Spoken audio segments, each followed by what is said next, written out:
यार सोसाइटी में आजकल एक अजीब प्रॉब्लम है, जिनको कॉमेडी करनी चाहिए उनसे हो नहीं पा रही है। Just the other day, guys, I went to the gym, did like 3 crunches in 1 hour. Impressive, right? And then I checked myself for abs, but nothing.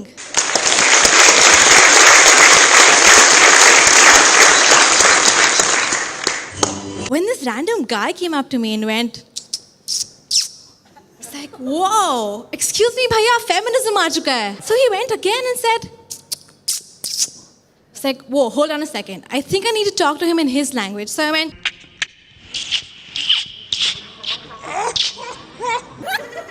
and then he said, oh, madam, feminism, pehle kyun nahi bola yaar? Sorry. She's a hero. She is stunning and brave. Stunning. She is absolutely beautiful and an inspiration. मेरा हर दोस्त मुसलमान दोस्त अपने बच्चे को जन्माष्टमी पे कृष्ण कन्हैया बना के डाल देता है व्हाट्सएप। और इतने साल हो गए, मैंने कभी किसी हिंदू बच्चे को बकरीद पे बकरा बनते हुए नहीं देखा।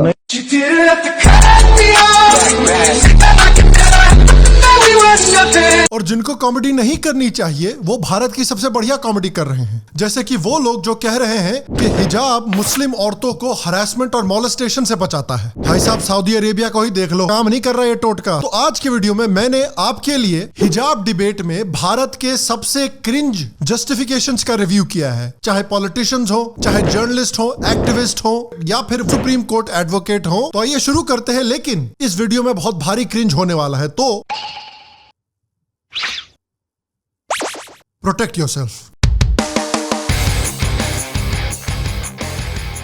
हेलो और शाम शर्मा शो के इस एपिसोड में आपका बहुत बहुत स्वागत है। मैं हूं सेकुलरिज्म का सीईओ शाम शर्मा। आज मुझसे जुड़ने के लिए, आज का ये एपिसोड देखने के लिए आपका बहुत बहुत धन्यवाद और आप सबको एक सेक्युलर प्रणाम। तो कर्नाटका का जो हिजाब केस है, जहां पर उडुपी के एक स्कूल ने अपनी यूनिफॉर्म पॉलिसी में हिजाब को बैन करके रखा हुआ था, उस केस की इस समय पर सुप्रीम कोर्ट में सुनवाई हो रही है। और इस हिजाब केस से रिलेटेड सुप्रीम कोर्ट में और भारत के सेक्युलर जीवियों में काफी कमाल के आर्गुमेंट्स हैं। तो आइए आज के आर्गुमेंट्स की सुप्रीम कोर्ट के लॉयर साहब से ही शुरुआत करते हैं। सुप्रीम कोर्ट में हिजाब का सपोर्ट करते हुए लॉयर साहब ने कहा कि इस्लाम तो बस भारत में शांतिपूर्ण तरीके से आया था, इस्लाम ने कभी भी भारत पर कब्जा करने की तो कोशिश नहीं की। Excuse me, what? साहब, अगर कब्जा करने की कोशिश नहीं की तो कश्मीर, पाकिस्तान और बांग्लादेश के सारे लोग कन्वर्ट कैसे हो गए?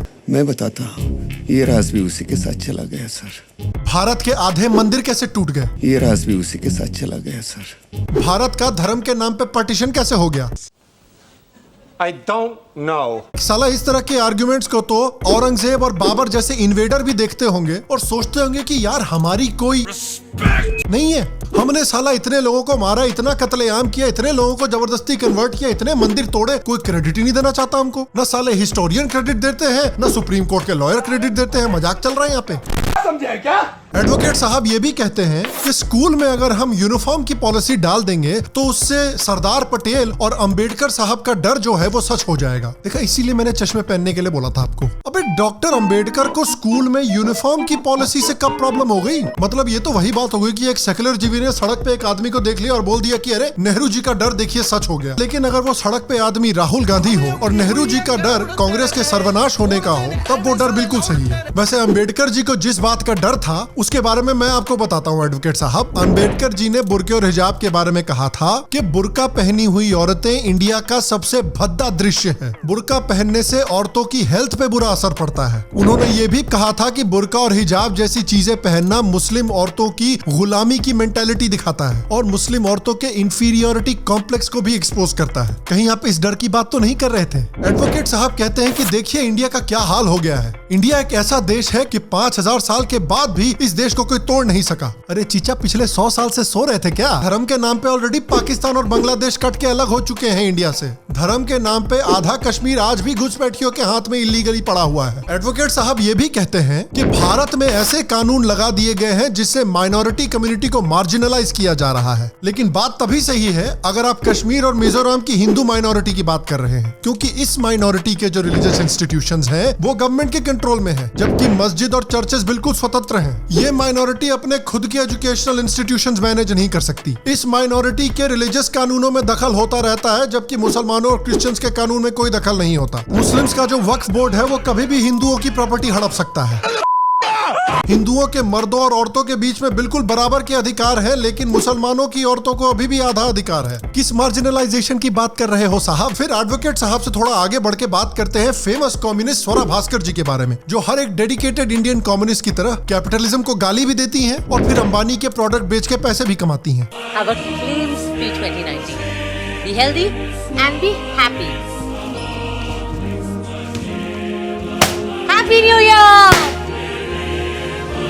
मैडम जी कहती हैं कि औरतों को स्कूल में हिजाब ना पहनने देना द्रोणाचार्य के एकलव्य को रिजेक्ट करने के बिल्कुल बराबर है। अब देखिए, इन पे ज्यादा नाराज मत होइएगा, वो अपनी नई फिल्म की बॉक्स ऑफिस परफॉर्मेंस देख के अभी भी थोड़ा सदमे में है, क्योंकि शायद ये भूल गई हैं कि सबसे पहले तो द्रोणाचार्य एकलव्य को इसलिए नहीं सिखा पाए थे क्योंकि उन्होंने पांडवों को वचन दे रखा था। दूसरी बात, अगर द्रोणाचार्य एकलव्य को सिखाने को तैयार भी हो जाते और वो एकलव्य को बोलते कि सुनो बेटा, जो मैं बोलूंगा तुमको वही करना पड़ेगा, तो अगर मैं बोलूंगा कि प्रॉपर इक्विपमेंट लेके और ट्रेनिंग करने के लिए, और जो मेरे बाकी स्टूडेंट्स हैं उनके जैसे ही यूनिफॉर्म तुमको पहनकर आना है ट्रेनिंग करने के लिए, तो क्या लगता है आपको एकलव्य हिजाबी लड़कियों की तरह मना करते? नहीं, एकलव्य बोलते नहीं सर, जो यूनिफॉर्म देना है दीजिए, मैं पहन के आ जाऊंगा। फेमिनिज्म इन इंडिया से इंडियन इतिहास सीखिएगा तो यही हालत होगी। एक और हिजाब के पिटिशनर एडवोकेट कामट कहते हैं कि हिजाब पहनना तो इस्लाम की एक इनोसेंट प्रैक्टिस है, लेकिन भगवा स्कार्फ पहनना हिंदुत्व की बदमाशी है। बताइए, ये है सेकुलर जीवियों का आर्गुमेंट। जय श्री राम बोलना कम्युनल है, भगवा स्कार्फ पहनना कम्युनल है, लेकिन भारत के 45 डिग्री टेम्परेचर में औरतों को काला तंबू पहनवाना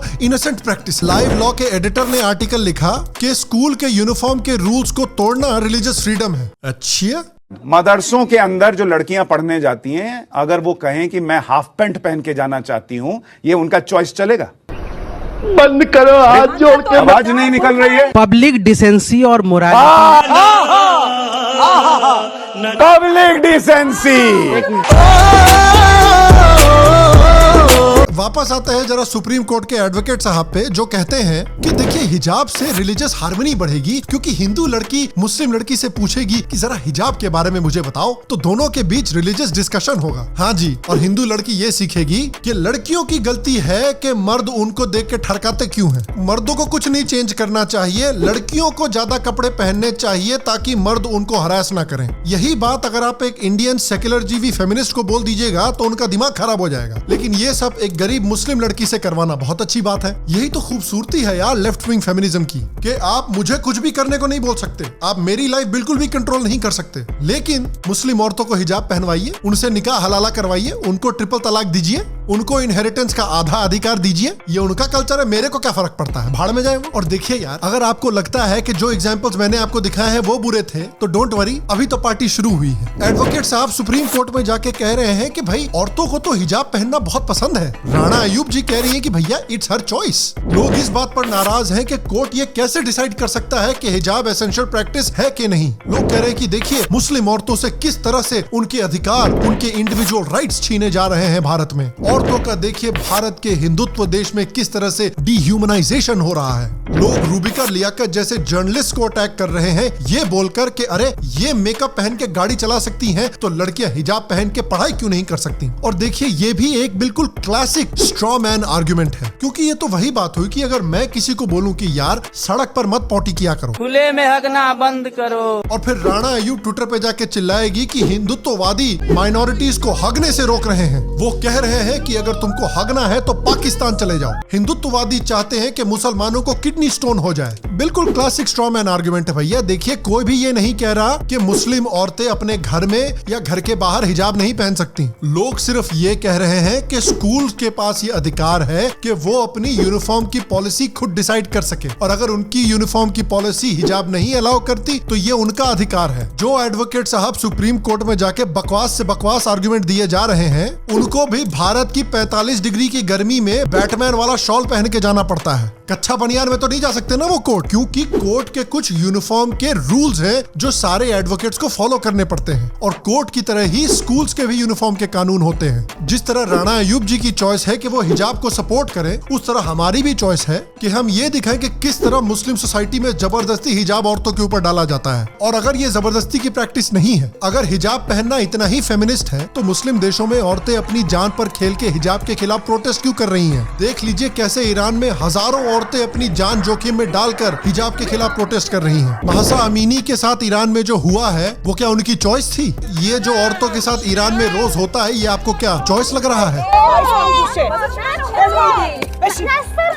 जो आर्ग्यूमेंट्स हमने आज देखे हैं वीडियो में वो सेक्युलर जीवियों के जो आर्ग्यूमेंट्स हैं हिजाब के फेवर में उसकी एक छोटी समरी है, और इसलिए इंडिया की पॉपुलेशन को, हिंदुत्ववादियों को इस तरह के आर्ग्यूमेंट से प्रॉब्लम है। अरे यार, मैं तो सपोर्ट करता हूं फेमिनिज्म को, लेकिन लेफ्ट विंग फेमिनिज्म का पूरे भारत में मजाक के समय पर इसलिए बना हुआ है क्योंकि वो इस तरह के बेहुदा, बेवकूफाना और बचकाने आर्ग्यूमेंट्स दे रहे हैं हिजाब के फेवर में। और मैं आपसे पूछना चाहता हूं कि आपका फेवरेट आर्ग्यूमेंट हिजाब के फेवर में इस वीडियो में कौन सा था? नीचे कमेंट सेक्शन में मुझे जरूर बताएं। तो अगर आपने लेफ्ट विंग फेमिनिज्म का क्रिंज एंजॉय किया और आप बॉलीवुड का क्रिंज भी एंजॉय करना चाहते हैं तो यहाँ पर क्लिक करके वो जरूर देख सकते हैं। अगर आप शाम शर्मा शो का नया मर्च ट्राई आउट करना चाहते हैं तो नीचे मर्च के लिंक पे क्लिक करके जरूर चेकआउट करें। अगर आप शाम शर्मा शो का मक क्लब ज्वाइन करना चाहते हैं तो पेट्रियन के लिंक पर क्लिक करके साइन अप करके मक क्लब भी ज्वाइन करें। अगर आपको आज का एपिसोड पसंद आया तो प्लीज आज के एपिसोड को एक लाइक, एक थम्स अप जरूर दें। इस एपिसोड को जितना शेयर कर सकते हैं उतना करें। नीचे कमेंट सेक्शन में कमेंट भी करें। बाकी मैं आपसे अगले एपिसोड में मिलूंगा और तब तक स्वस्थ रहें, सुखी रहें, फिर मिलेंगे।